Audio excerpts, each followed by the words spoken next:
Hello, good evening. The news bulletin in English.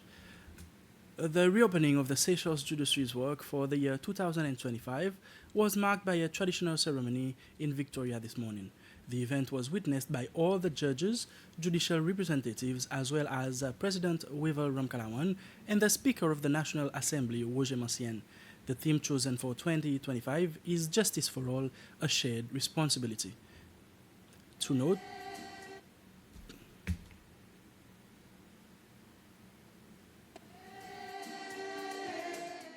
Another year of challenges started today for the judiciary to provide opportunities of justice for the people of Seychelles with the reopening of the courts. The day began with a mass at St. Paul's Cathedral, followed by a parade on Independence Avenue. Before the ceremony, participants made their way to the Supreme Court, where Chief Justice Ronnie Govinden inspected a guard of honour.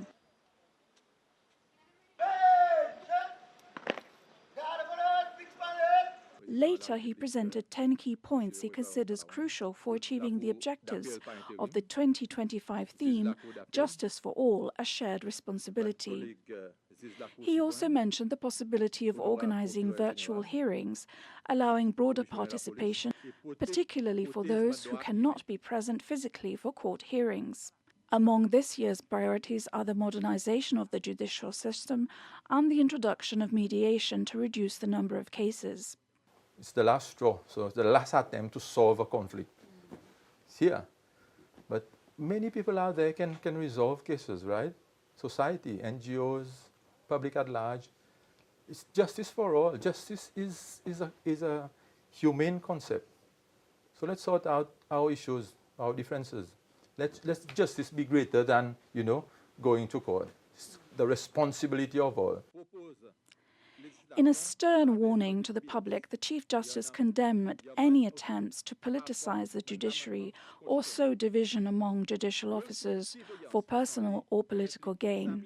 He warned that such actions undermine the authority of the courts and jeopardize the impartial administration of justice. Emphasizing the importance of unity within the judiciary, he called for judges and magistrates to stand together in upholding justice without bias. He also urged citizens, political leaders and civil society to respect the judiciary's autonomy and to condemn any attacks that threaten its integrity to ensure Seychelles remains a beacon of justice and fairness for all.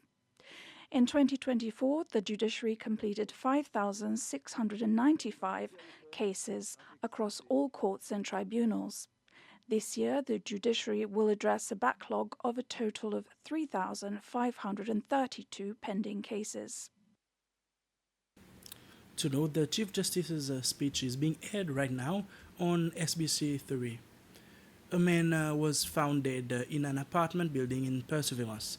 Police said in a statement that a 41-year-old woman from the same district was arrested in connection to the case. Police did not provide further information on the circumstances of the death, but they have said that they would provide more details at a later date. Members of the public working in the vicinity of Providence or even Petit Paris Cascade may have noticed a stronger smell than usual from the landfill. This is especially in the early morning and in the afternoon. Landscape and Waste Management Agency LWMA said that this is due to the heavy rainfall. The landfill officer, Jude Moustache, said that at the moment LWMA is using a temporary solution that is to cover the waste with red soil, but the constant amount of rainfall washes away the soil. He added that as soon as the rainy season ends, the smell is expected to reduce. LWMA plans for another landfill in the near future. A group of Anglican bishops in the Indian Ocean met with the President of the Republic, Wevel Ramkalawan, this afternoon at State House. The bishops are here for the transition of Anglican Bishop James Wong, who is about to retire. Bishop Wong will continue to serve in this post until the 9th of April. It is Dr. Gilbert Rateloson Wakoto Dravelu, who is currently the Bishop of Madagascar, who will replace Bishop Wong as the new Archbishop of the Indian Ocean.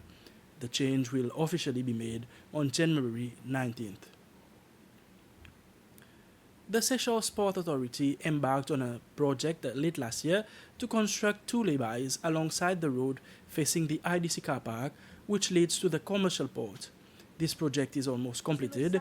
It was done with the aim to help with the traffic congestion in this specific area, especially with the large trucks and trailers coming in and out of the port. The project started in October 2024 and is due to end on the first week of February this year.